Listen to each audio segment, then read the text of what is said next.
Selamat malam semua.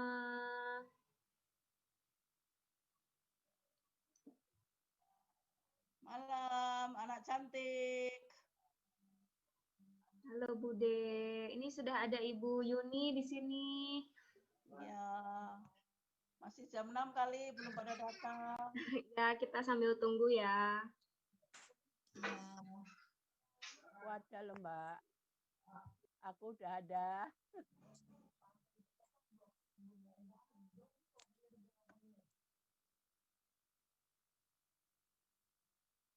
Ayo Zoom, talk show mah. Aku udah ada. Ada catatan di situ.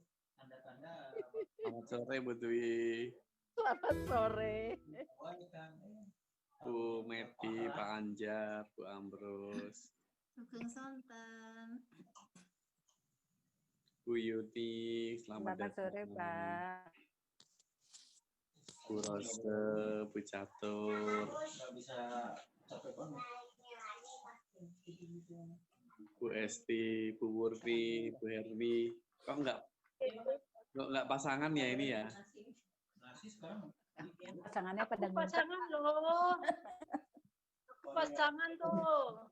Oh, pasangannya diajak. Yang belum. Udah, di sampingku udah.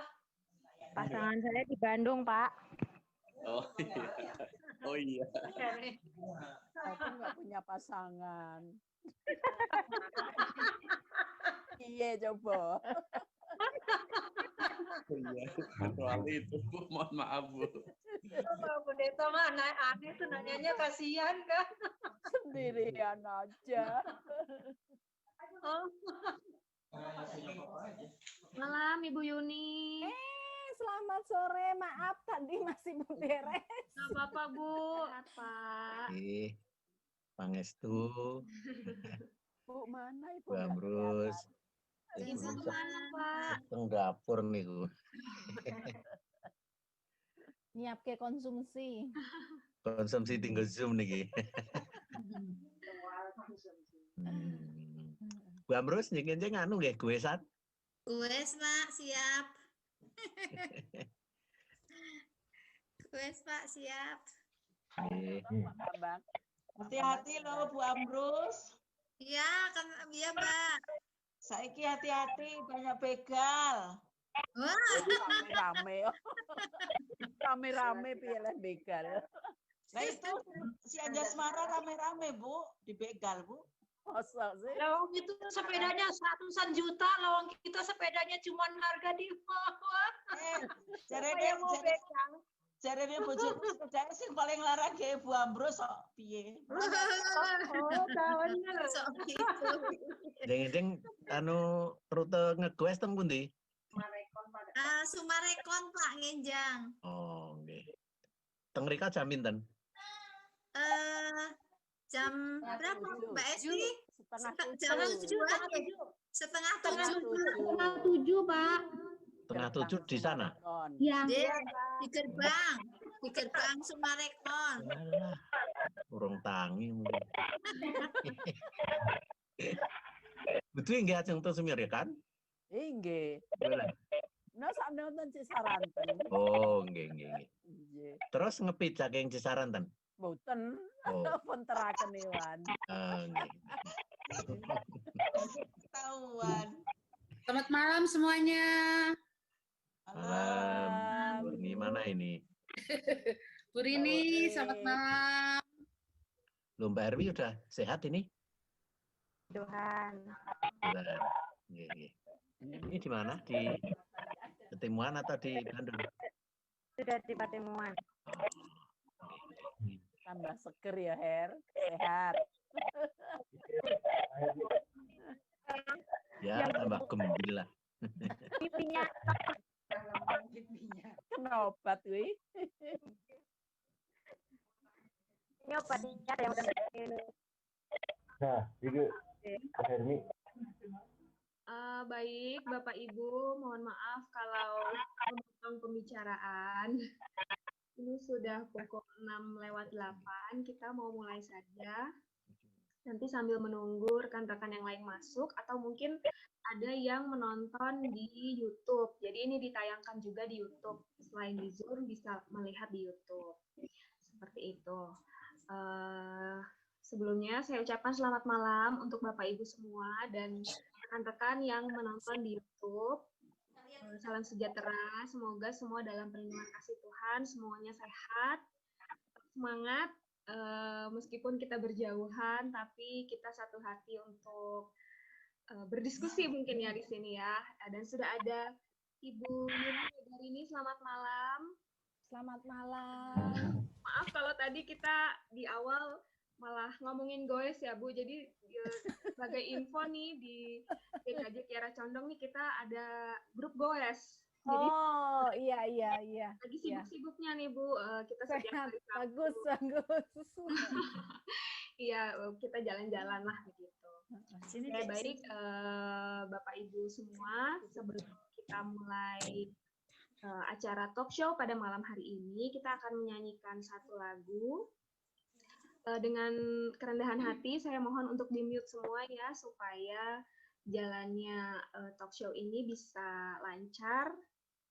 Seperti itu, ya.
Baik, Bapak Ibu, sebelum kita mulai talk show pada malam hari ini, kita akan membuka dalam doa.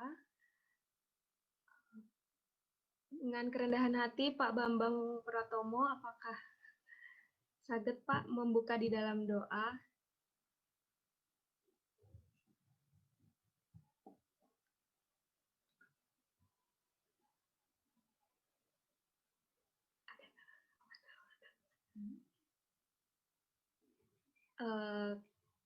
Mungkin Pak Bambang sedang ini sinyalnya ya. Saya mohon Ibu Wurni saja untuk membuka di dalam doa, Bu. Terima kasih.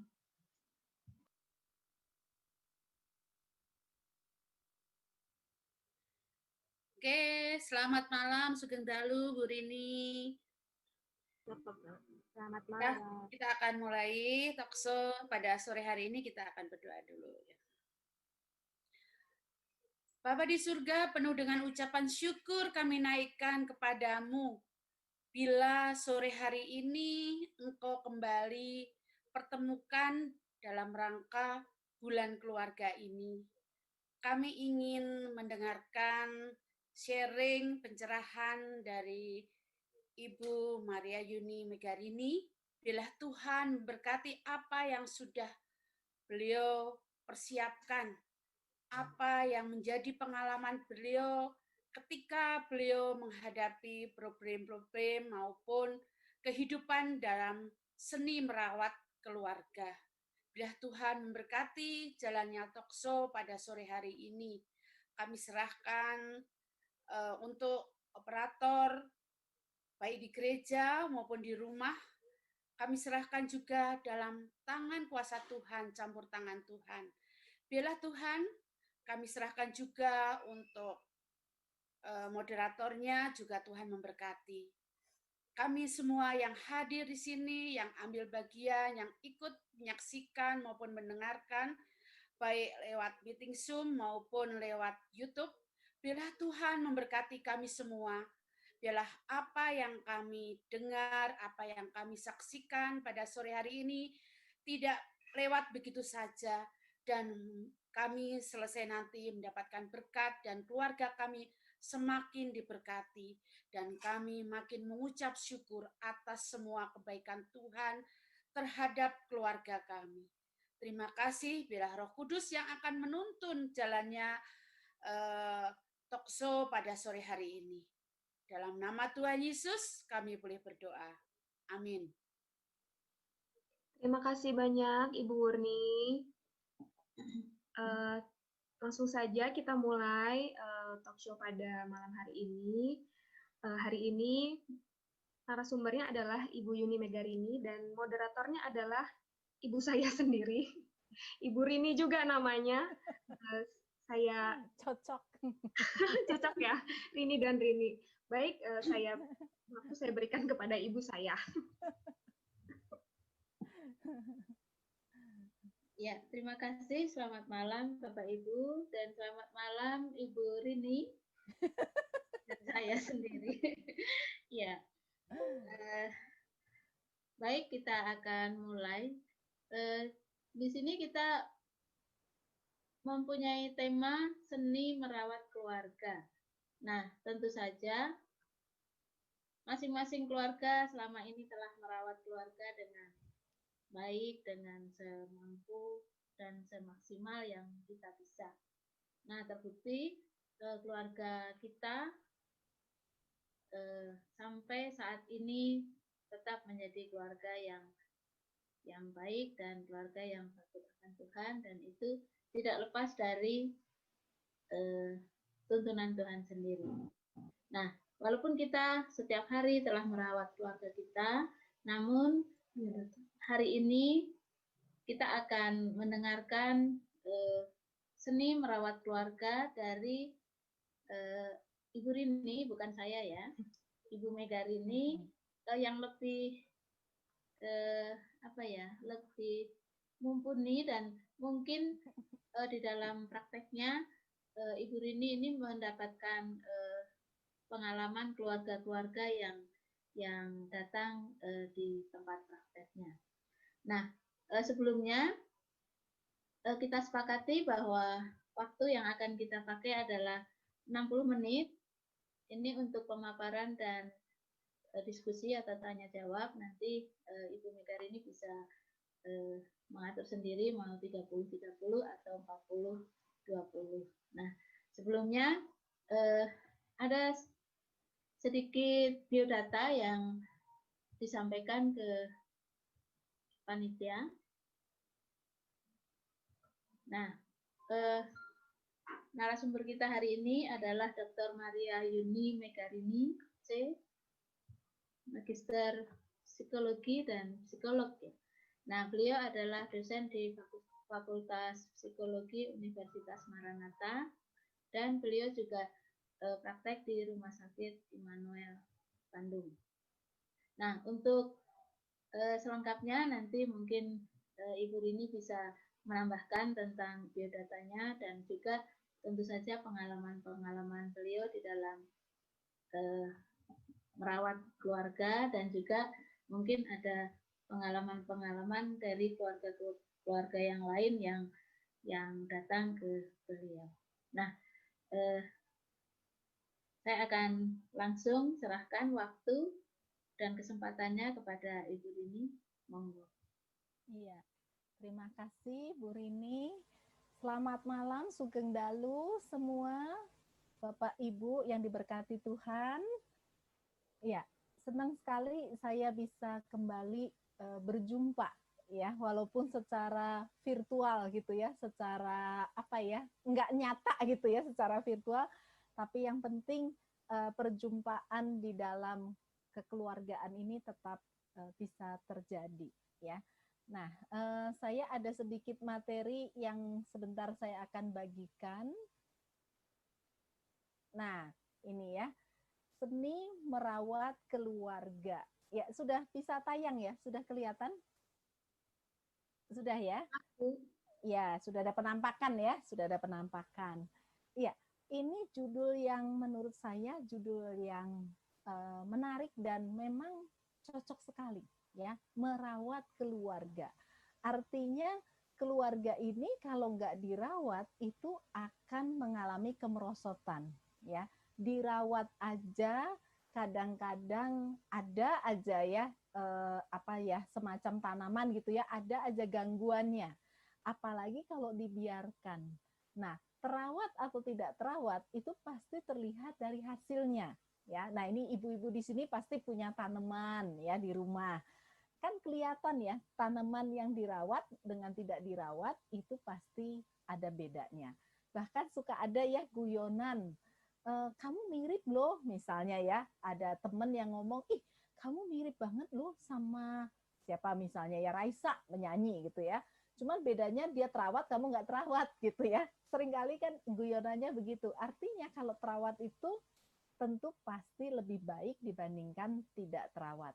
Nah, berkaitan dengan bulan keluarga, ini memang banyak gereja, banyak keluarga-keluarga yang kembali diajak untuk menyadari pentingnya untuk kembali pada peran masing-masing di dalam keluarganya. Nah, saya mengingatkan dari Kejadian 2 ayat 18 sampai 25 itu tentang asal mula keluarga. Jadi keluarga itu adalah ide Tuhan, ya, bukan ide manusia. Dari zaman batu itu ya, ini zaman batu sampai sekarang keluarga yang dibentuk itu pasti ide Tuhan, ya.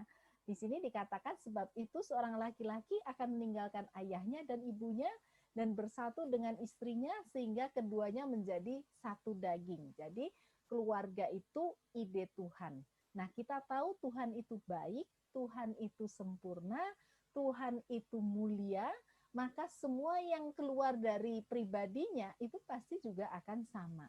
Jadi kalau ide Tuhan itu baik, ide Tuhan itu mulia, ide Tuhan itu luar biasa, maka diharapkan keluarga yang dibentuk itu juga sama. Ya. Nah, ini pada awalnya keluarga yang dibentuk itu terdiri dari suami, istri, dan Tuhan Yesus itu menjadi saksi atau menjadi pengikatnya ya antara laki-laki dengan perempuan. Jadi nggak ada keluarga itu dibentuk laki-laki dengan laki-laki atau perempuan dengan perempuan atau kadang perempuan kadang laki, nggak ada ya. Jadi yang disebut keluarga itu seorang laki-laki dan seorang perempuan. Nah, sayangnya di sini banyak keluarga-keluarga yang belum kenal Tuhan itu kadang-kadang ada yang tidak terikat atau tidak berlandaskan pada Tuhan. Ya. Nah, setelah mereka dikaruniai anak, maka lingkarannya akan menjadi semakin luas.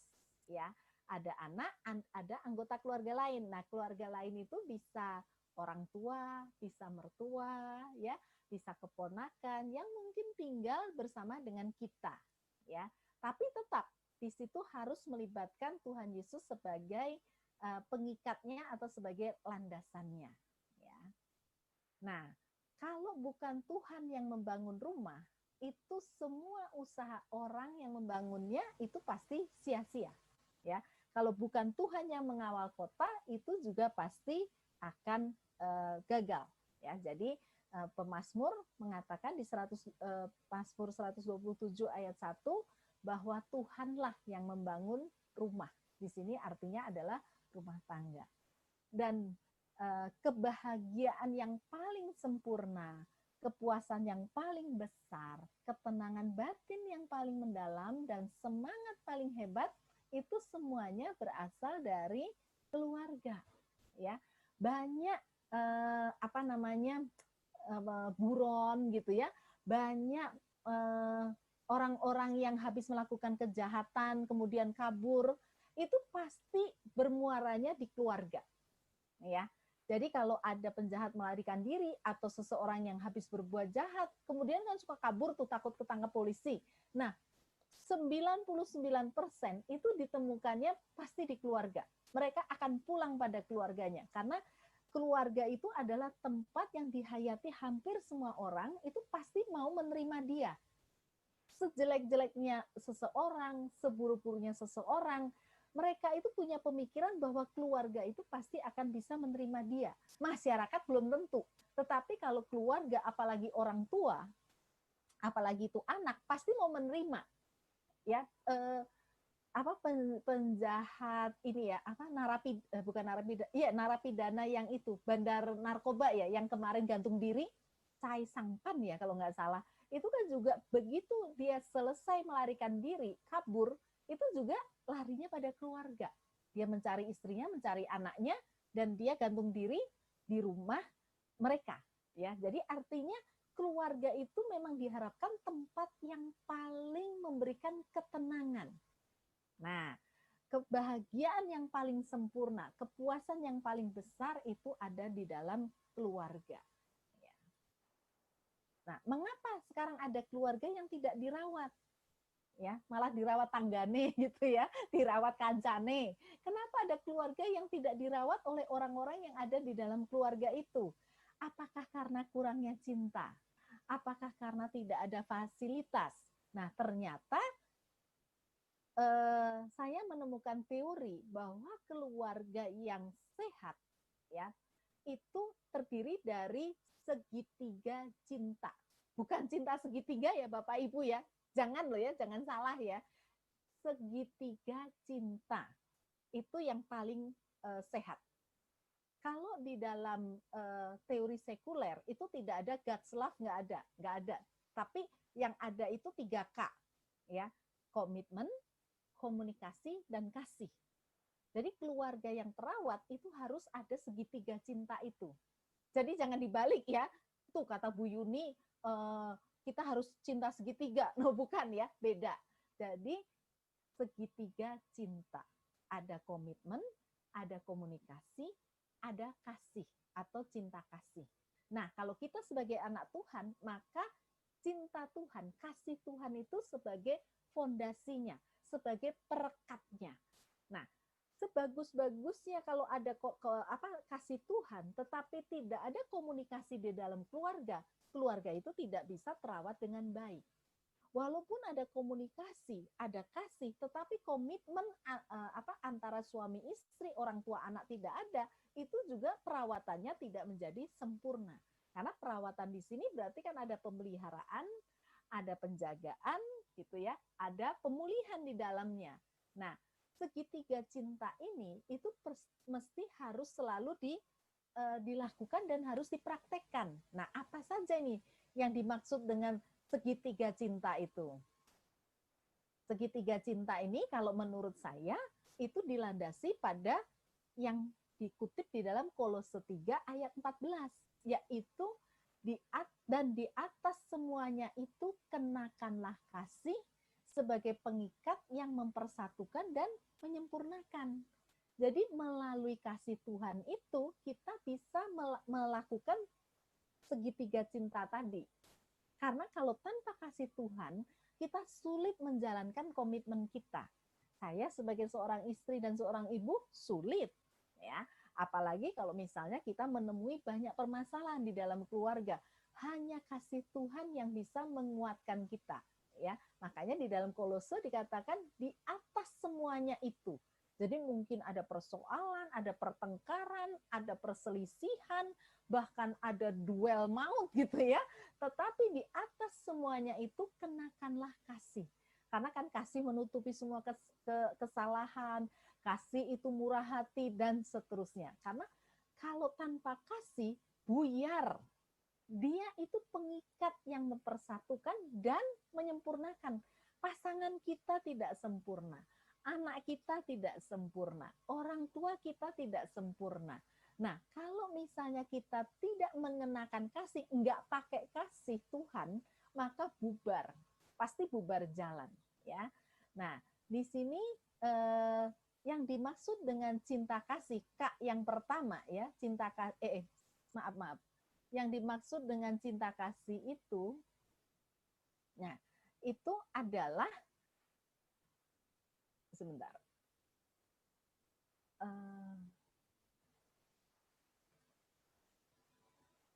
Nah, ini ya, menerima dan merasa puas.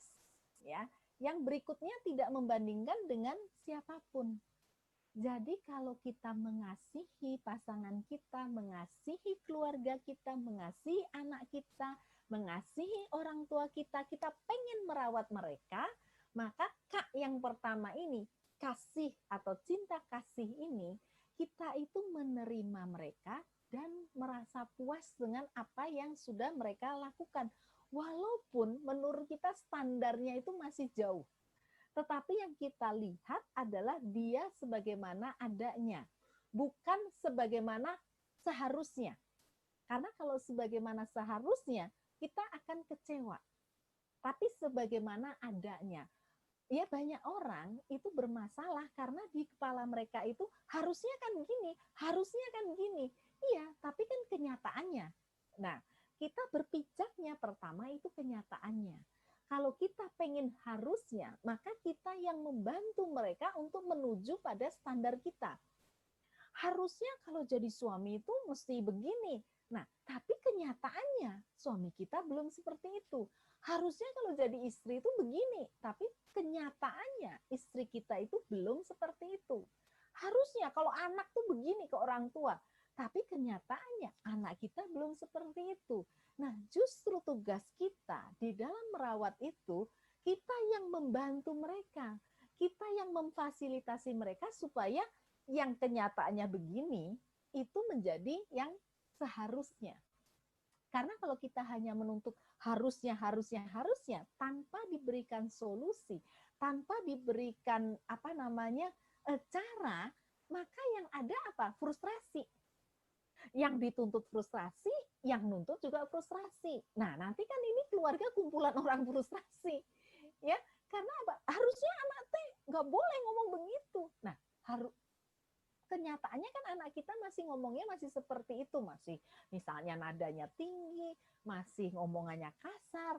Nah, supaya yang kenyataannya jelek, negatif ini menjadi yang kita harapkan, berarti kan kita yang harus kasih jalan keluar. Kita yang harus membantu mereka, gitu ya. Gimana caranya supaya yang model kayak gini, gitu ya, kenyataannya kayak gini, itu menjadi yang seharusnya. Kalau mereka sudah berusaha tetapi belum sesuai standar, nah kita menuntut mereka, tetapi kita perlu menerima dulu. Ya memang dia masih berproses. Berarti kan tugas saya adalah membantu mereka, membantu anak ini, membantu pasangan saya, membantu orang tua saya, supaya mereka itu bisa menjadi seperti yang seharusnya. Lalu yang kedua, kalau kita mengasihi itu berarti tidak membandingkan dengan siapapun. Apalagi membandingkan dengan tetangga kita ya, nggak boleh.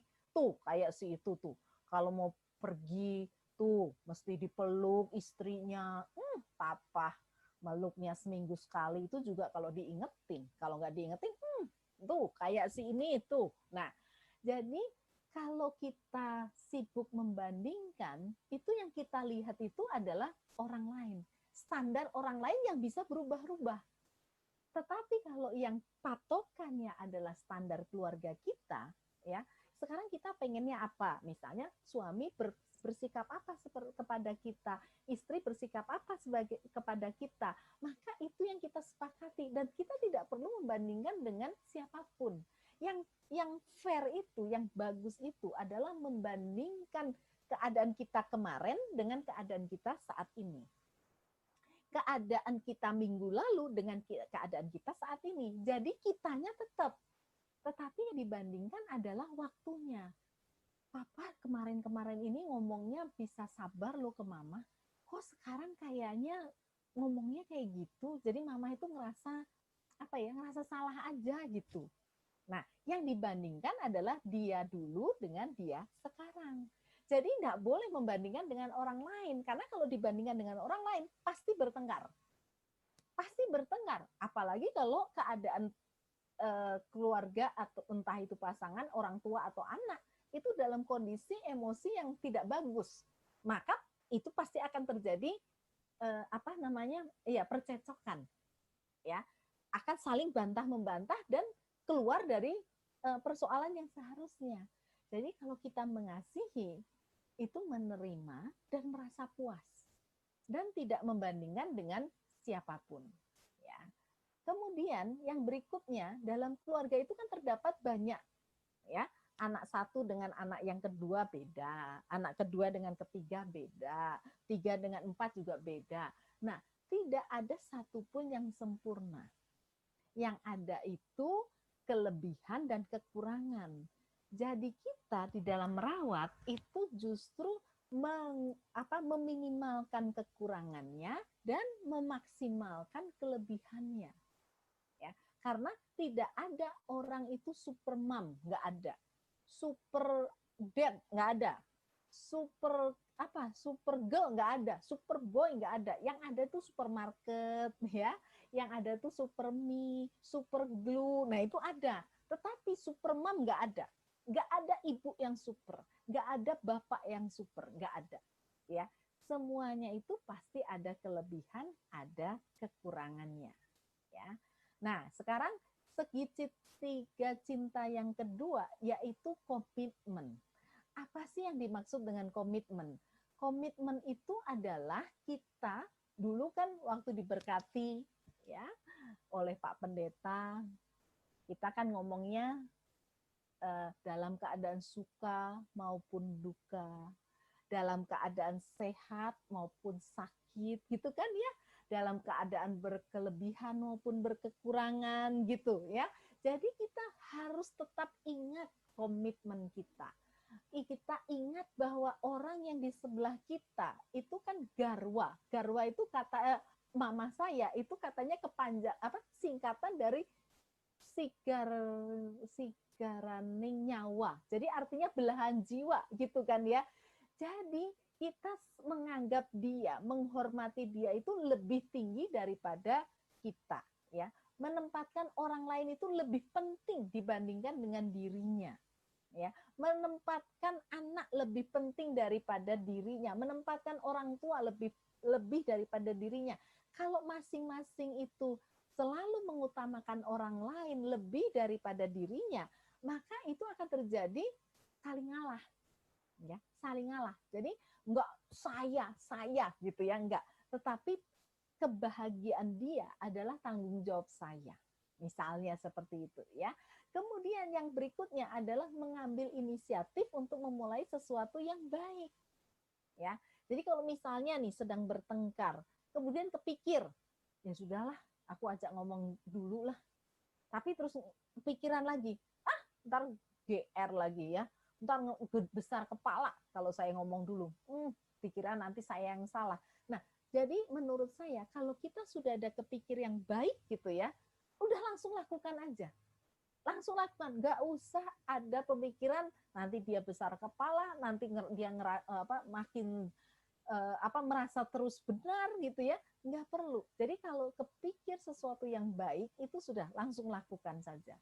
Nah, kemudian yang berikutnya, yang terakhir segitiga cinta yang terakhir yaitu komunikasi. Ya, kita sudah sering banyak pembahasan ya bahwa komunikasi itu penting. Komunikasi yang sehat tentunya ya. Komunikasi tapi kalau isinya cekcok terus, komunikasi sih komunikasi tapi komunikasinya itu tidak sehat, ya jangan ya. Terus komunikasi juga konsisten. Jadi jangan komunikasi kalau ada masalah aja. Atau komunikasi kalau ada perlunya, ada maunya, ada pengen dibeliin sesuatu gitu ya, pengen ganti HP, wah baik-baik gitu ya ke suami, baik-baik ke istri. Enggak ya, jadi komunikasi itu konsisten. Enggak perlu lama-lama, enggak perlu. Yang apa namanya, yang penting itu rutin. Nah, karena apa? Karena masing-masing kan punya kesibukan, ya. Masing-masing punya kesibukan. Yang sehat, yang konsisten. Ya, sama seperti kita memelihara tubuh kita. Ya, kita kan pengen tubuh kita sehat. Nah, tadi ada cerita Bapak Ibu di sini senang dengan goes dan seterusnya. Nah, tentu itu kan semua upaya yang dilakukan supaya badan ini sehat. Nah, sama komunikasi juga gitu. Komunikasi itu tidak mungkin bisa terjadi kalau tidak diupayakan. Komunikasi yang sehat artinya kontennya sehat, caranya sehat. Walaupun kontennya ini sehat, tapi kalau cara ngomongnya ini tidak sehat juga tidak akan terjadi, ya. Dan konsisten. Nah, itulah segitiga cinta. Jadi ada kasih, ada komitmen, dan ada komunikasi, ya. Nah, yang perlu kita sadari, ya ini pesan yang terakhir, ya, yang perlu kita sadari, merawat keluarga itu perlu kerjasama.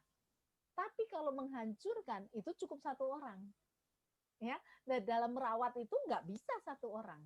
Merawat keluarga itu perlu kerjasama semua anggota keluarga. Tapi kalau mau menghancurkan keluarga, nggak usah sama-sama, nggak usah. Menghancurkan itu cukup satu orang. Satu orang error aja di dalam keluarga, udah error semua. Satu orang stres aja ya, udah stres semua. Karena itu kan saling kait-mengkait, ya, saling terhubung. Ya. Kemudian yang kedua adalah yang perlu kita sadari, merawat keluarga itu perlu waktu lama. Nggak simsalabim. Tapi menghancurkan keluarga nggak perlu waktu lama. Nah ini bedanya ya. Sama seperti gedung tinggi. Gedung tinggi misalnya ya, entah itu mall, entah itu kantor, hotel ya, yang tingkatnya sampai 50, 60, wah merawat itu, aduh, bersihin kacanya aja, ada bisa makan waktu lama. Tapi kalau untuk menghancurkan, wah pakai bom aja ya, diambrukin gitu ya, udah selesai. Ya, jadi merawat itu perlu kerjasama semua anggota keluarga dan waktu yang dibutuhkan itu juga lama. Sedangkan kalau menghancurkan itu cukup satu orang dan waktunya juga tidak perlu lama. Ya, baik, demikian yang bisa saya sampaikan sebelum kita masuk di dalam diskusi tanya jawab atau hal-hal yang kita bisa obrolin sama-sama. Ya, terima kasih Bu Rini. Saya kembalikan pada Bu Rini. Ya, terima kasih Ibu Megarini. Luar biasa pemaparannya ya tentang bagaimana seni merawat keluarga. Nah, untuk selanjutnya kita akan buka sesi diskusi atau tanya jawab. Kita akan beri kesempatan untuk 3 orang. Monggo di termin pertama. Monggo silahkan yang mau bertanya atau mungkin mau menyampaikan sesuatu bisa unmute atau raise hand gitu. Monggo silahkan.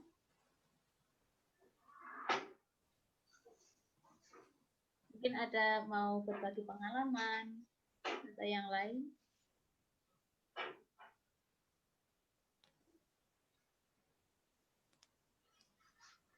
Monggo, karena ini keluarga yang sudah senior.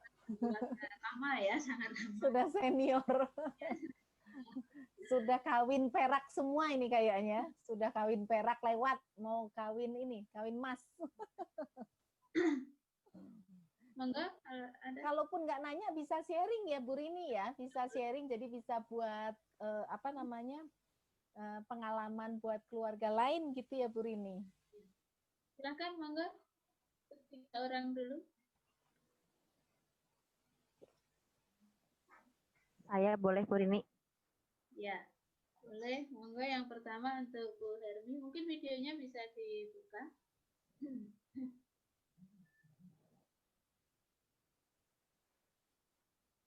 Monggo langsung Bu Hermi. Ya, terima kasih untuk waktunya dan terima kasih juga untuk semuanya karena saya boleh bergabung di sini. Yang tadi begitu indah ya, maksudnya bagus sekali tadi yang dibawakan bahwa ada bukan cinta segitiga tapi segitiga cinta apa? Segitiga cinta, Bu. Ya, bukan cinta segitiga. Jangan, ya, jangan, Bu. Ya. Nah, tadi kan memang keluarga kami kan puji Tuhan ini berjauhan gitu ya, Bu. Jadi memang suami saya selalu kalau pagi selalu ngontak, terus siang ngontak, sore juga ngontak. Tapi saya sekarang punya problem bahwa anak saya sekarang kan sudah mulai dewasa. Nah, dia merasa sekarang sudah merasa terganggu gitu. Kalau misalkan ngapain sih kok nelpon terus, ngapain sih selalu tanya-tanya lagi ngapain, di mana Kak gitu kan, sudah makan belum, apa sudah di tempat kerja belum. Dia merasa risih sekarang. Nah, itu mengatasinya bagaimana Bu Rini? Terima kasih. Iya. Ini anaknya usia berapa Bu Hermi? Sekarang 22 tahun.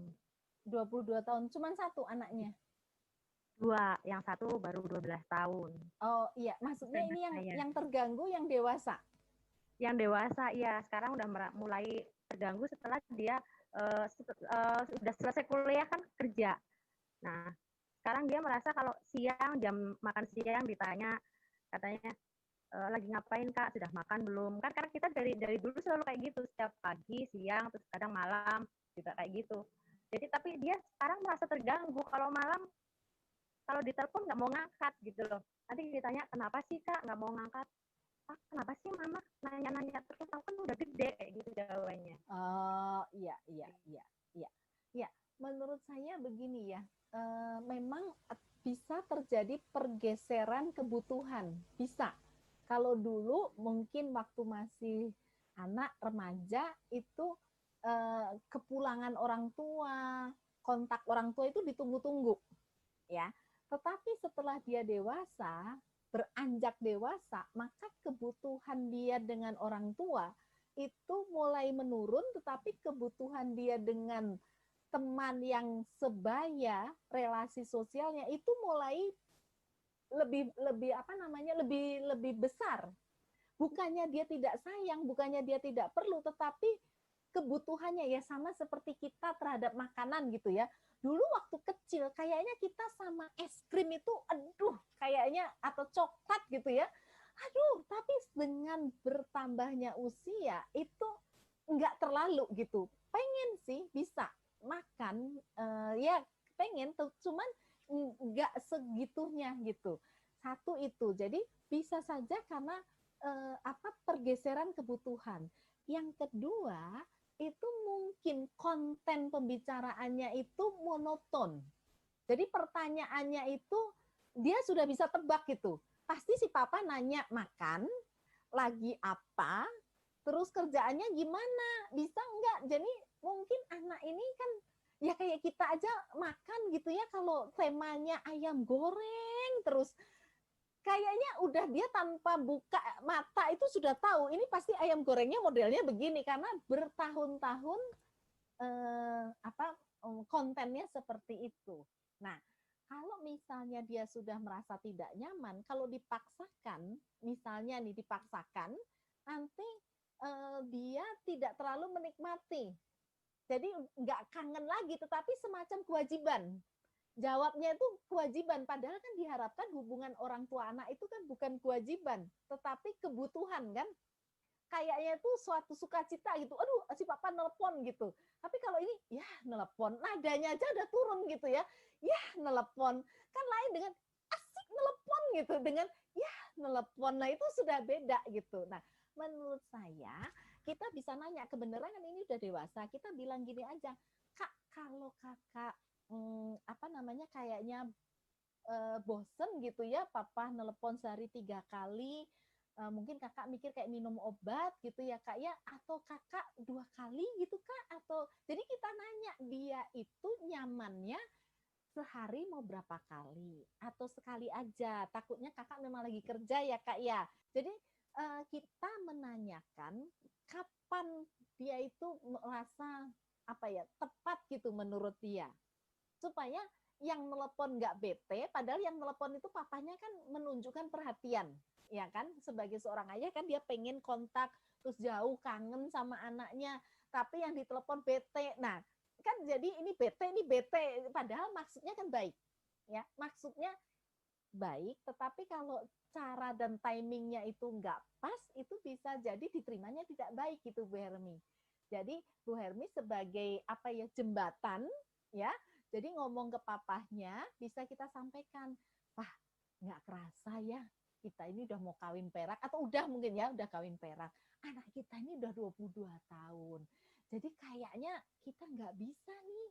Kayak dulu 10 tahun yang lalu waktu dia kayak adiknya 12 tahun kita telepon apa. Kayaknya dia itu udah mungkin juga udah mulai punya pacar kali ya. Kayaknya dia lebih semangat nerima telepon pacarnya kan dibandingin papahnya. Kalau pacarnya ditunggu-tunggu, kalau papanya dihindari gitu.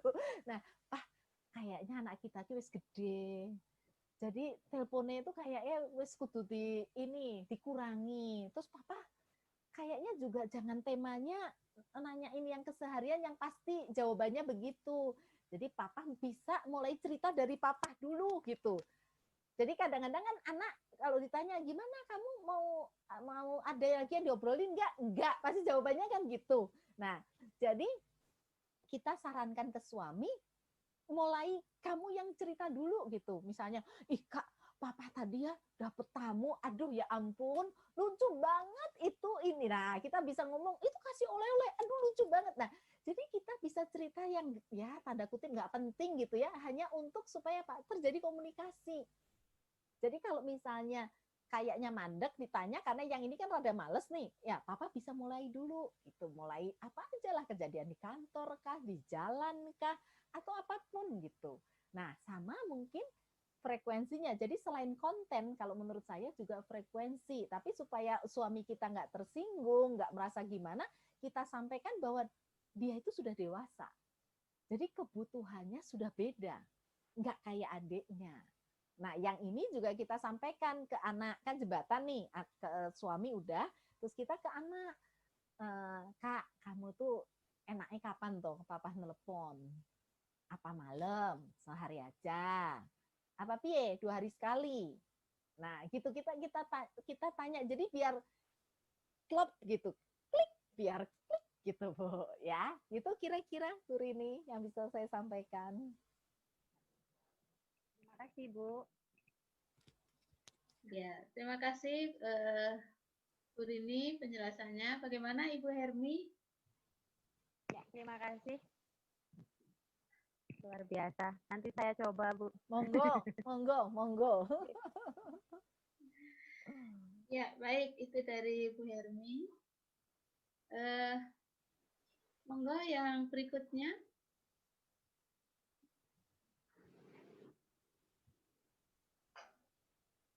Iya, kalau sambil nunggu ini ya teman-teman sharing, kalau pengalaman saya bersama dengan keluarga yang konsul, yang konseling gitu ya, memang kesetiaan ini yang paling sulit. Sulit dalam arti sulit untuk dipulihkan kalau dari masing-masing itu tidak terjadi rekonsiliasi gitu. Kesetiaan itu memang paling apa ya? Paling dalam gitu.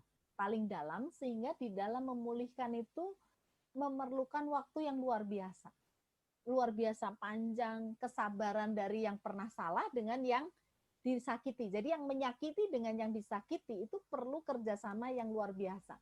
Kesetiaan. Makanya kita perlu pesankan ke anak-anak kita, ke saudara dan seterusnya ya. Pokoknya itu tuh perlu dijaga sekali karena begitu itu sudah terjadi itu perlu waktu panjang.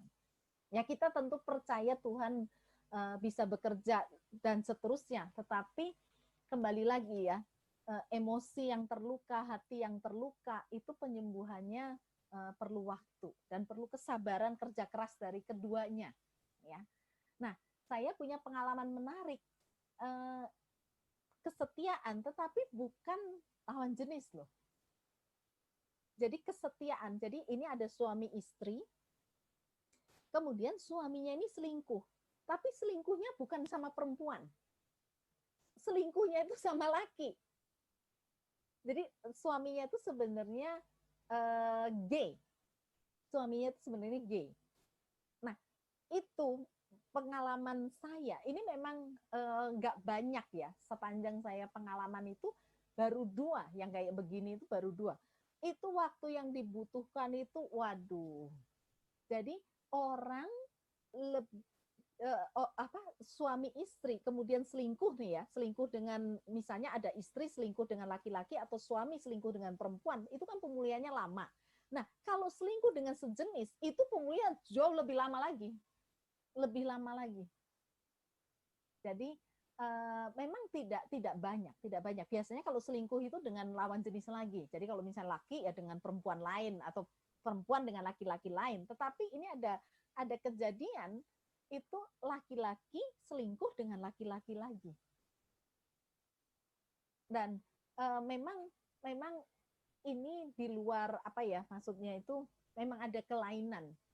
Jadi si laki-laki itu sebenarnya memang gay, tetapi karena konteks budaya dan seterusnya dia menikah.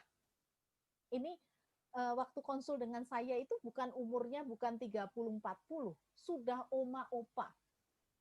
Jadi mereka itu berdua memutuskan bercerai itu bukan umur 40-50.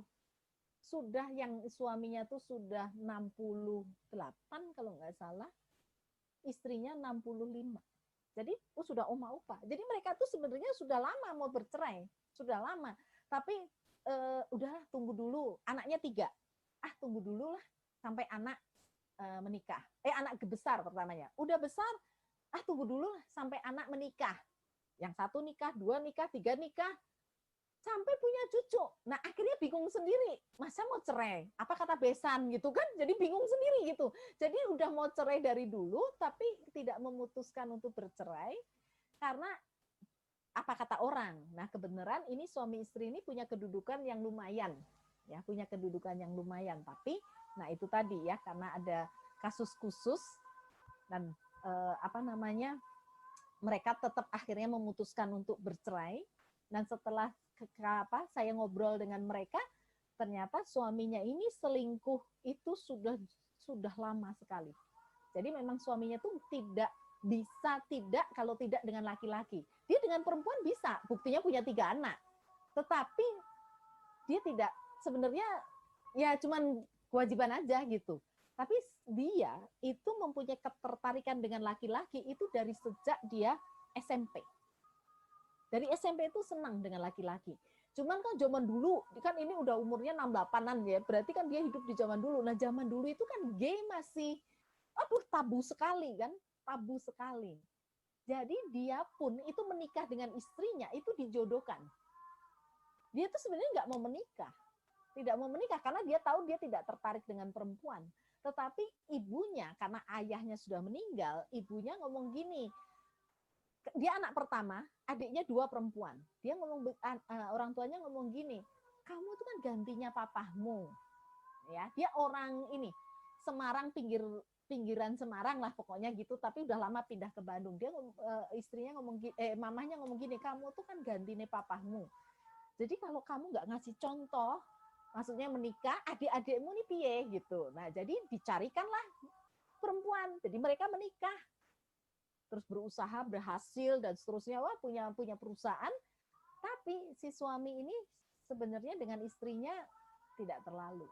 Dan waktu ketahuan selingkuhnya ini juga yang membuat istrinya sejak malam itu sampai mereka memutuskan bercerai tidak mau lagi sekamar dengan suaminya. Tidak mau sama sekali.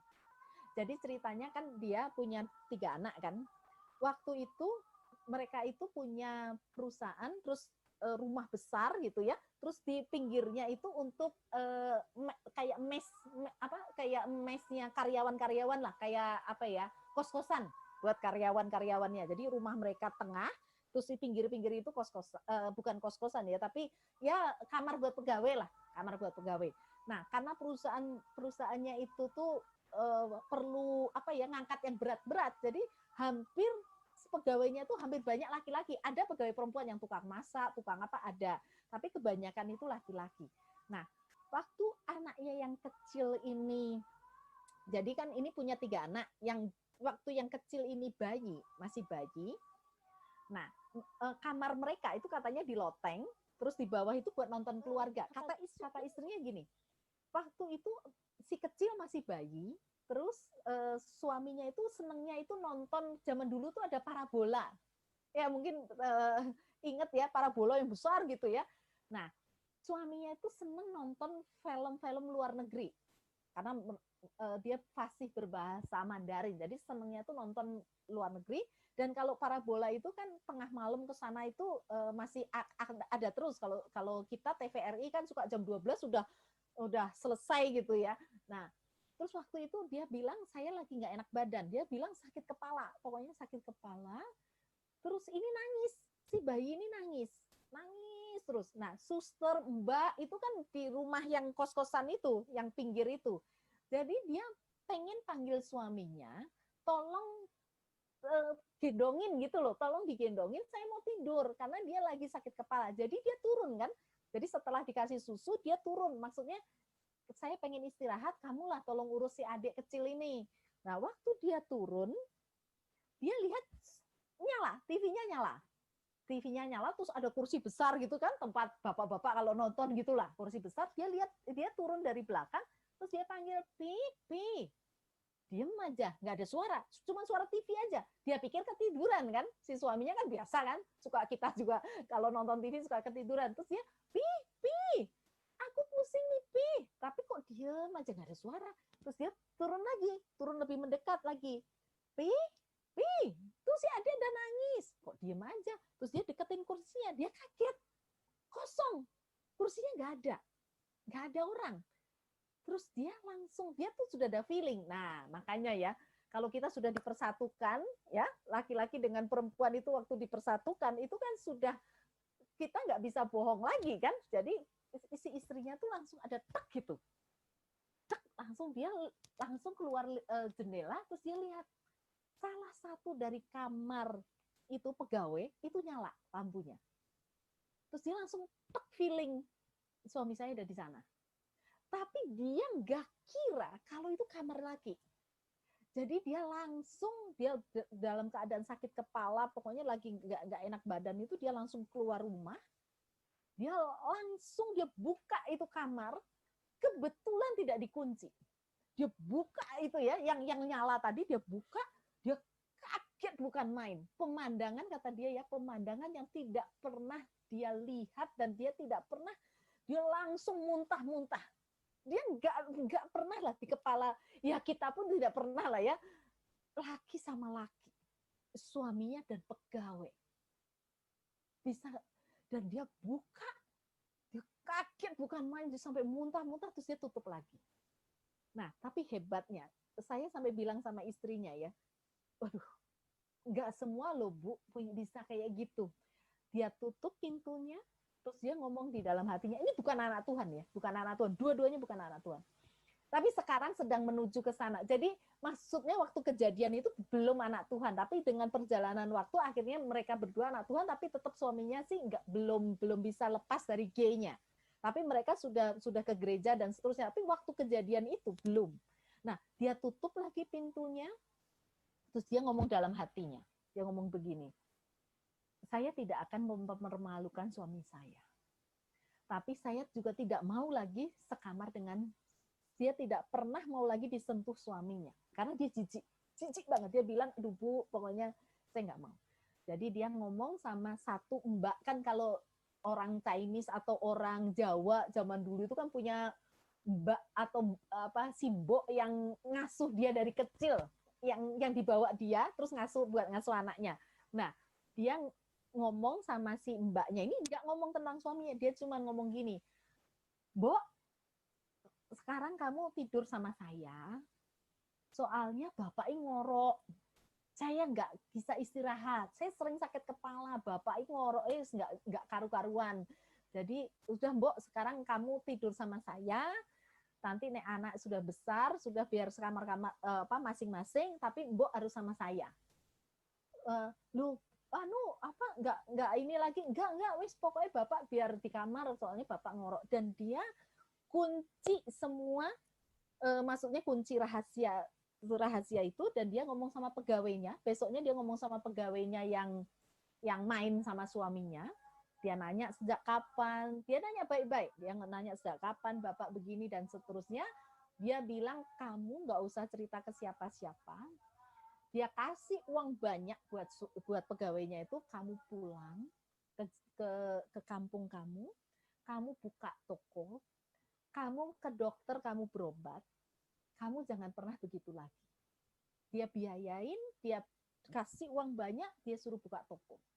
Terus dia ngomong sama suaminya begini, kalau kamu masih pengen yang kayak begitu, jangan sama pegawai. Kamu cari di luar. Kamu jangan bikin malu kamu sendiri. Kalau pegawai itu, kan pegawai lakinya banyak, karena kan perusahaannya itu butuh, ya angkat-angkat saya juga nggak terlalu ini, kata dia tuh banyak, dia bilang, kalau kamu mau, silahkan, saya nggak akan tanya dengan siapa, dia bilang gitu, tapi satu yang saya minta, kamu nggak usah cerita ke siapa-siapa, jangan sampai anak kita tahu. Jadi, sampai ke anaknya menikah, itu tidak ada yang tahu bapaknya itu seperti itu. Tidak ada yang tahu. Sampai mereka memutuskan bercerai. Ketika mau memutuskan bercerai, anaknya dipanggil. 3 anak ini yang sudah punya anak juga dipanggil. Terus mereka cerita, semuanya nangis. Kaget sekali bahwa istrinya itu bisa menyimpan semuanya itu sendiri. Simboknya aja yang tidur sekamar itu nggak pernah tahu. Jadi yang tahu itu hanya suaminya, dia, dan pegawai yang sudah disuruh pulang. Cuma itu. Dan saya melihat di situ betapa komitmen luar biasa. Luar biasa. Saya sampai bilang ke istrinya, ke ibunya ini, aduh, kayaknya ibu ini termasuk perempuan langka loh, Bu. Betul. Betul, ibu itu perempuan langka. Jangan kan, waduh, kalau apalagi kalau sekarang kayaknya baru lirak-lirik aja, langsung di IG, langsung, kan anak-anak muda sekarang tuh ya. Tapi kalau yang ini ya dia bilang, dia sebenarnya bukan karena Tuhan dan seterusnya, tapi dia lebih karena budaya, value, ya nilai-nilai yang dia anut. Dia bilang, ya itu komitmen. Jelek, bagus, itu suami saya. Dia bilang gitu. Tapi dia bilang, saya sudah menikah dengan dia, itu waktu itu mereka itu sudah 40 tahun menikah lah. Dia bilang, saya merasa saya sudah cukup dan saya pengen saya istirahat. Jadi dia bercerai itu bukan berarti bercerai yang gimana, cuman dia bilang saya pengen istirahat, saya pengen tenang karena saya nggak bisa. Ibu juga sudah menikah, maksudnya ngomong sama saya ya, ibu sudah menikah, ibu bisa bayangkan, ibu di usia itu masih umur 30-an, ibu tidak pernah disentuh sama suami, ibu tidak pernah diapa-apain sama suami, pada ibu juga punya kebutuhan itu. Ibu bisa bayangkan, dan saya sudah bertahun-tahun menahan itu. Dan saya pengen istirahat, dia bilang gitu, saya pengen istirahat. Nah, setelah konsul panjang, akhirnya nggak jadi cerai, nggak jadi cerai. Akhirnya mereka bisa memulihkan. Ya memang itu mujizat, menurut saya itu mujizat. Ya, mujizat. Pemulihan keluarga yang menurut saya, kalau bukan Tuhan campur tangan nggak bisa. Suaminya walaupun tidak bisa senormal laki-laki lain, tetapi dia sudah mulai meninggalkan itu. Ya, sudah mulai meninggalkan. Saya sampai guyonan gini, hayo Bapak Ibu, ayo latihan pacaran sekarang, ayo dipegang tangan ibunya, ayo piye, yuk dipegang gitu. Jadi sampai maksud saya kita kadang-kadang tuh perlu nuntun sampai ke sana gitu ya. Dan memang komitmen, kesetiaan, kasih itu aduh memang betul-betul harus ada segitiga cinta ini. Kalau enggak, aduh, fasilitas lengkap, kaya raya, keluar negeri berkali-kali, tapi kalau enggak ada itu juga menurut saya percuma semua. Gitu. Ya, itu aja sih sharing dari saya tentang, ya menurut saya ini sangat menarik karena tidak apa ya, mungkin satu di antara 10.000 yang kayak begini atau di antara 1 juta ya. Karena saya sekian tahun pengalaman konseling, ya selingkuh mah banyak. Bahkan majelis juga ada yang curhat selingkuh gitu ada. Cuman kalau sampai dengan yang sejenis, nah ini enggak banyak. Apalagi yang sudah usia pernikahannya tuh 40 tahun lebih, enggak banyak. Makanya sangat berkesan. Buat saya itu sangat berkesan. Sampai sekarang masih berkesan gitu. Ya, itu saja Bu Rini. Ya, baik, luar biasa ya pengalaman Bu Yuni dengan pasiennya gitu ya. Dan dari situ kita bisa ambil pelajaran ya bahwa kesetiaan itu nomor 1. Komitmen, iya betul. Komitmen ya. Ya, pertama ya harus setia dulu gitu. Iya, betul. Baru kita berkomitmen. Nah, mudah-mudahan dari cerita ini kita sebenarnya tadi saya mendengar cerita ini juga agak merinding juga ya. Mudah-mudahan tidak ada terjadi di antara kita gitu Amin. ya. Amin. Ya. Mungkin ada yang lain yang mau membagikan pengalamannya, monggo.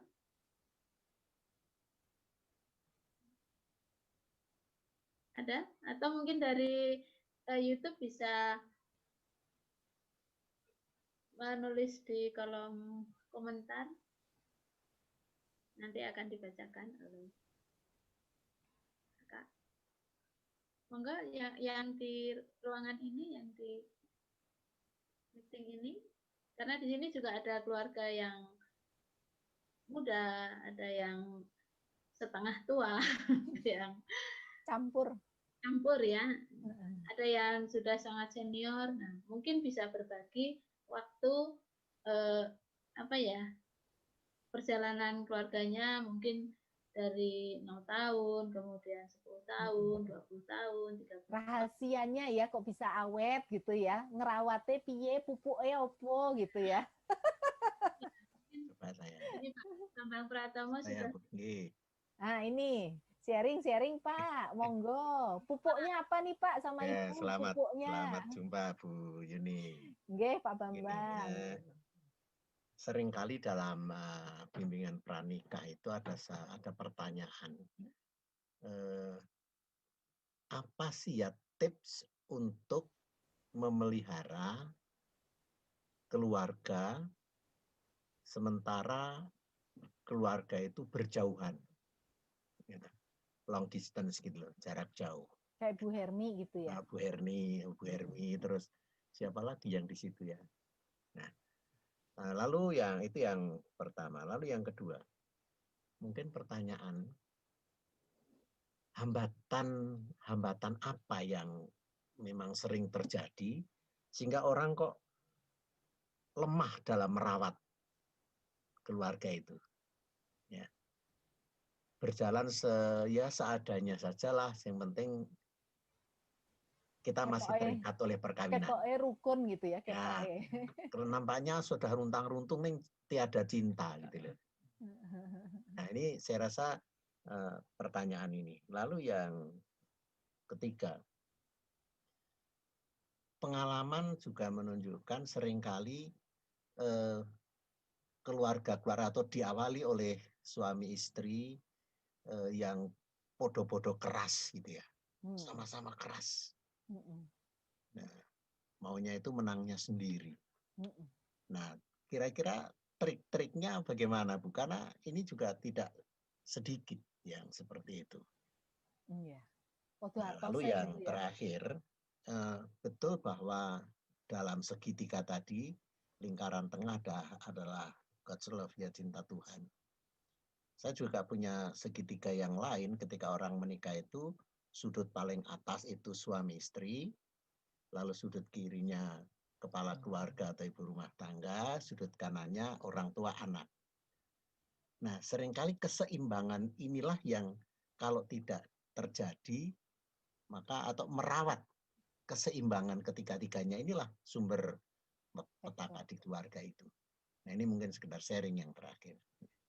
Terima kasih, Bu. Dan Ibu semua Bapak-Bapak. Iya, langsung dijawab aja nih ya Bu Rini ya. Ya, monggo langsung aja. Iya. Ya, Pak Bambang, kalau yang tadi ya pranikah tadi ya, gimana nih tipsnya kalau berjauhan gitu, long distance ya, apalagi sekarang ini kan karena tuntutan pekerjaan mungkin ya, kadang Jakarta Bandung, Jakarta Bandung mana gitu ya. Nah, kalau menurut saya sih ya keterbukaan sama komunikasi. Ya, keterbukaan sama komunikasi, karena kalau misalnya itu tidak dilakukan, maka yang ada akan ada kecurigaan. Ya, akan ada ketidakpercayaan. Jadi keterbukaan, komunikasi yang perlu dilakukan supaya tahu gitu ya. Jadi terbuka itu artinya kan ya kita cerita apa adanya, kemudian ya kita menyampaikan kalau memang kita lagi males gitu ya, misalnya kita lagi males atau bukan males ya, tapi kita nggak sempat angkat telepon atau apa, nah kita perlu sampaikan gitu. Jadi yang penting itu keterbukaan menurut saya. Dan komunikasi yang konsisten. Karena kalau komunikasi itu hanya sekedarnya, yaitu nggak akan bisa jalan gitu. Menurut saya sih itu ya Pak Bambang. Jadi keterbukaan sama komunikasi.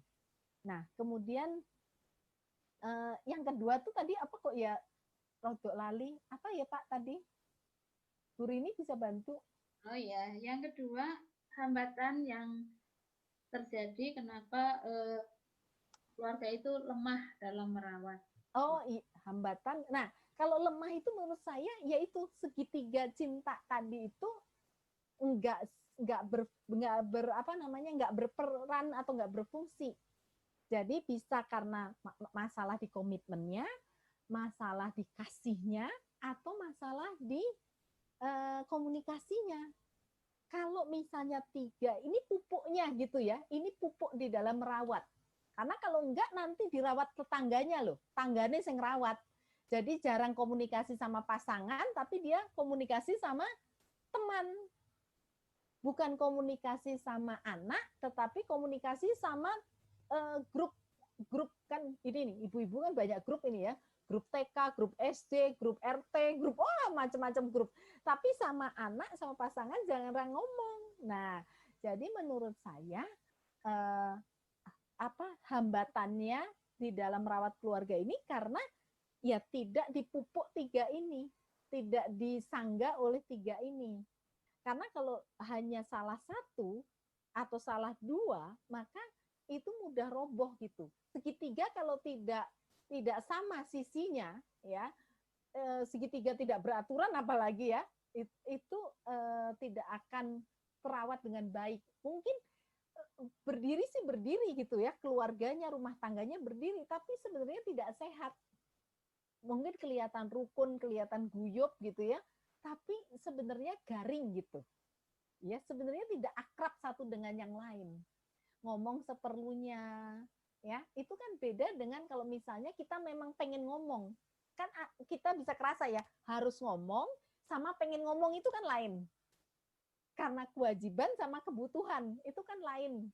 Sama seperti kalau kita makan lah ya, makan karena kewajiban, karena wis dimasak nih kalau nggak dimakan ini bisa rame nih, udah dimasakin nggak dimakan, bisa panjang urusannya, ya wis lah dimakan.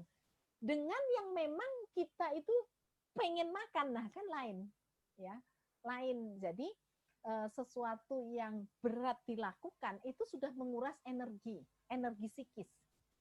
Ya, kalau kita terpaksa itu tuh energi psikis yang dilepaskan itu berbeda dengan kalau kita sedang dalam keadaan senang, itu akan ringan gitu. Tapi kalau terpaksa itu kan berat. Nah, jadi tiga ini itu nggak bisa dilakukan hanya oleh suami, istri, atau anak, nggak bisa. Jadi tiga-tiga ini kerjasama semuanya, gitu. Kemudian yang berikutnya, Halo? Yang ketiga tadi bagaimana kalau dialami oleh suami istri yang sama-sama keras? Bagaimana? Nah, ya sama atose gitu ya. Nah, menurut saya kalau merasa saling benar, ya dua-duanya merasa saling benar, oh, yang lain salah, pokoknya saya selalu benar. Menurut saya sih tidak usah diterjang, tidak usah dikonfrontir. Karena kalau dikonfrontir biasanya defense. Kalau nggak defense itu duel nanti.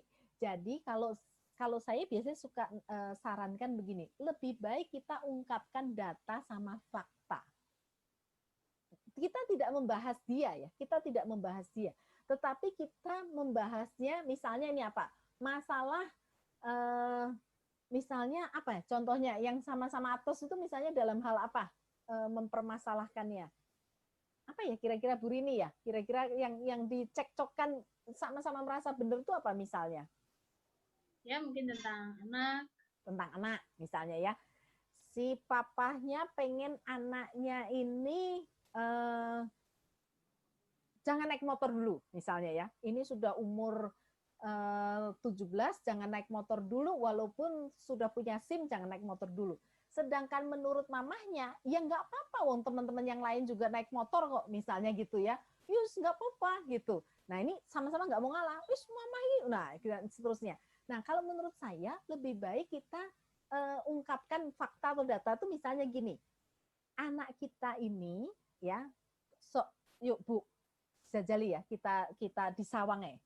Anak kita kalau naik motor itu apa sudah apa ya namanya terampil atau belum? Karena orang naik motor itu kan belum tentu semuanya itu juga sudah jago. Ada kan mungkin dia di jalan itu ketemu dengan orang yang juga kayak dia yang masih belajaran. Nah, apa you tego kita ya sebagai orang tua ngelepas anak kita yang naik motor aja masih gitu. Jadi kita ungkapkan data-data, kita nggak menyalahkan. Kalau memang ini sudah memenuhi syarat untuk boleh naik motor, loh ya monggo.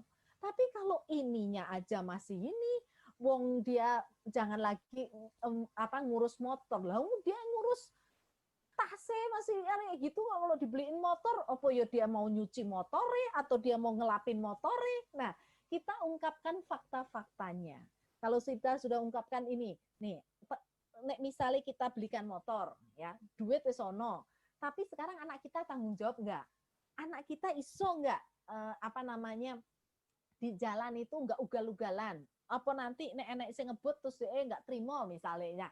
Nggak, kita ungkapkan. Jadi kita tidak membahas siapa yang salah.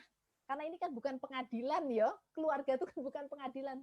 Jadi tidak cari yang salah, tapi kita cari solusi. Kita mau ngambil keputusan nih. Nah, untuk ngambil keputusan anak ini mau jadi beli motor apa enggak, kan perlu data. Untuk bisa naik motor, oh yo anak kita wes, SIM wes. Tapi nah sekarang di jalan piye? Ngerawat motornya piye? Nah, kayak gitu menurut saya. Supaya apa? Kita tidak menyerang dia. Kita kan membicarakan masalah untuk ambil keputusan, perlu data, perlu fakta. Nah, terus kita baru bisa menentukan kan ini bisa apa enggak gitu. Menurut saya sih seperti itu. Kalau sama-sama atos. Ya, terima kasih Bu Rini. Bagaimana Pak Bambang Pratomo? Untuk kita semua kok itu ya. Okay. Ya, terima kasih Pak Bambang. Nah, Bapak Ibu mungkin ada lagi satu orang yang ingin membagikan pengalaman atau mungkin ada pertanyaan.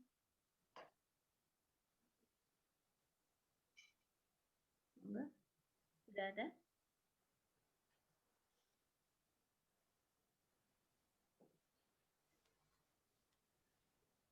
Ya, kalau tidak ada,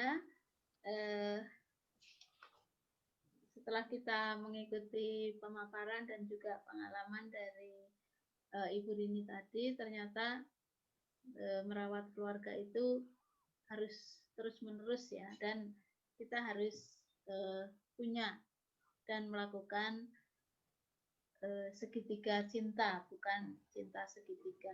Dan memang dari ketiga hal tadi, dari segitiga cinta tadi memang itulah yang menjadi fondasi kita dan patokan kita supaya keluarga kita menjadi keluarga yang berkenan di hadapan Allah. Jadi komitmen, komunikasi dan cinta kasih itu harus ketiganya lengkap.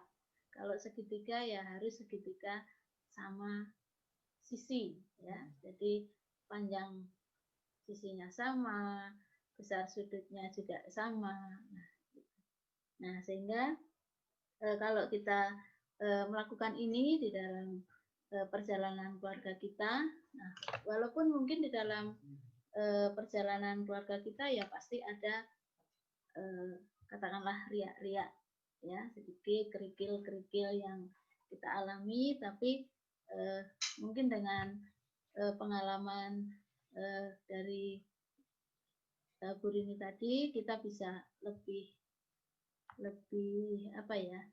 serius di dalam merawat keluarga kita. Jangan sampai keluarga kita dirawat oleh orang lain. Jadi keluarga kita ya hak milik kita. Hak milik kita ya yang kita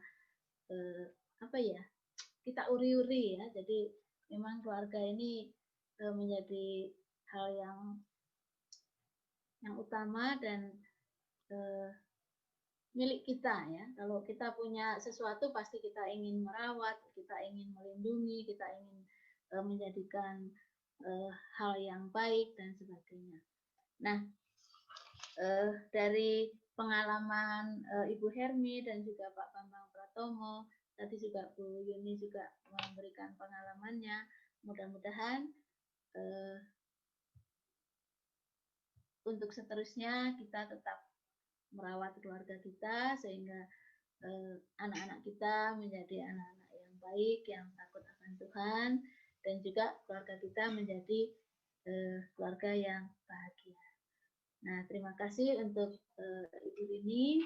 Materi hari ini sangat luar biasa untuk kami, walaupun kami dari keluarga yang masih muda, keluarga yang sudah lama, bahkan keluarga yang sudah lebih dari 40 tahun atau 50 tahun. Sekali lagi kami ucapkan terima kasih untuk Ibu Megarini dan juga untuk Bapak Ibu semua. Kita berikan aplaus kepada Ibu Megarini. Ya, untuk selanjutnya waktu saya kembalikan kepada anak saya. Ya, terima kasih kepada ibu saya, Ibu Rini, dan Ibu Rini juga yang jauh di sana. Semoga materi hari ini bisa menjadi berkat dan bermanfaat buat kita semua, dan kiranya Tuhan menyertai pekerjaan, pelayanan, dan keluarga Ibu Rini. Gitu. Mungkin sebelum kita tutup di dalam doa, kita mau menyanyikan dulu satu buah lagu ya supaya lebih bersemangat lagi untuk merawat keluarga. Sebentar saya share screen.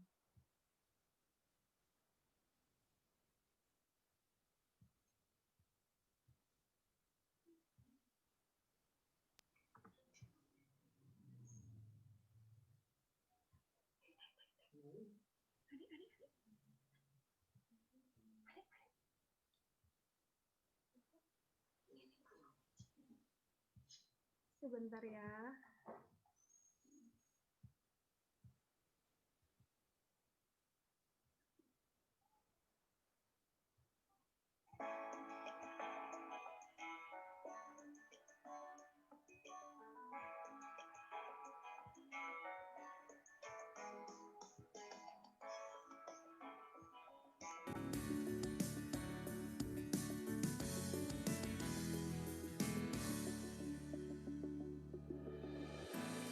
Bersatu dalam kasih, bersama melayani dan saling mengampuni. Ini doa kami.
Ya, baik Bapak Ibu, saudara-saudari yang baik itu yang di Zoom meeting maupun yang di YouTube. Sebelum kita tutup, saya mau meminta tadi di awal tadi saya minta Pak Bambang untuk berdoa, namun tadi mungkin sinyalnya agak terputus. Di doa penutup ini Pak, saya minta tolong untuk doa penutup Pak Bambang Pratomo. Oh begitu? Ya. Ya baik. Oke. Ada dua kata kunci yang menjadi nilai utama, nilai-nilai keutamaan, yaitu dalam membangun, melestarikan keluarga itu ada kasih dan setia. Dua kata yang punya nilai utama ini mesti harus mewarnai keluarga, kasih dan setia. Baik, terima kasih. Mari kita berdoa. Puji syukur Tuhan bahwa melalui virtual ini kami boleh bercakap-cakap, kami boleh berbagi pengertian, berbagi pengalaman di dalam membangun keluarga, bahwa keluarga perlu perawatan yang dilandasi oleh kasih dan setia. Terima kasih Engkau tetap memelihara keluarga kami masing-masing. Baik kami yang bersama-sama bergabung dalam Zoom meeting ini, ataupun yang tidak sempat atau tidak dapat karena fasilitas. Kiranya roh pemeliharaan keluarga kami masing-masing ada pada setiap keluarga kami. Kami mohon kiranya Engkau memberkati saudara kami, Ibu Mekarini, dalam karya sehari-hari. Kami akan berpisah untuk kegiatan kami yang lain. Kiranya diberkati Tuhan dan lestarikanlah keluarga kami masing-masing, serta berikan kami roh untuk mengembangkan nilai kesetiaan dan kasih dalam keluarga. Terima kasih. Sertai kami, beri kami kesehatan. Dalam Kristus Yesus Tuhan, kami berdoa. Amin. Terima kasih Pak Bambang sudah menutup talk show pada malam hari ini di dalam doa. Baik Bapak Ibu semua, demikian talk show Bulan Keluarga GKJ Kiara Condong pada malam hari ini. Sekali lagi terima kasih Ibu Rini sudah menyempatkan waktu dan tenaga. Dan terima kasih juga untuk Bapak Ibu semua.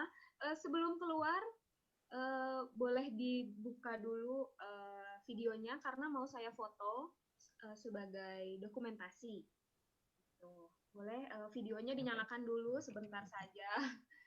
Mau foto supaya ada buktinya gitu. Kenang-kenangan. Kenang-kenangan, betul Bu. Ya, oke. Ya boleh rapi-rapi rambut dulu, nggak apa-apa.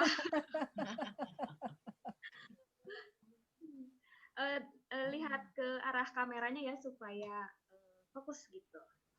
Baik. Saya hitung ya. 1, 2, 3. Ya, sudah. Oke, sekali lagi terima kasih untuk Bapak Ibu semua, baik yang di Zoom meeting maupun yang di YouTube. Bagi yang di YouTube mungkin ada yang tadi tertinggal, misalnya baru masuk setengah, itu bisa ditonton ulang. Dan mungkin Bapak Ibu di sini juga bisa share ke wilayah-wilayah, misalnya ada yang belum menonton, gitu bisa menonton nanti di YouTube. Seperti itu. Sekali lagi terima kasih, semoga semuanya tetap diberkati Tuhan dan sehat selalu. Tuhan salam pamit ya. Salam sehat semua Bu Rini. Iya, Sugeng dalu. Sugeng dalu. Naringan sehat. Juga semua monggo. Saya N ya. Nah, terima kasih semua.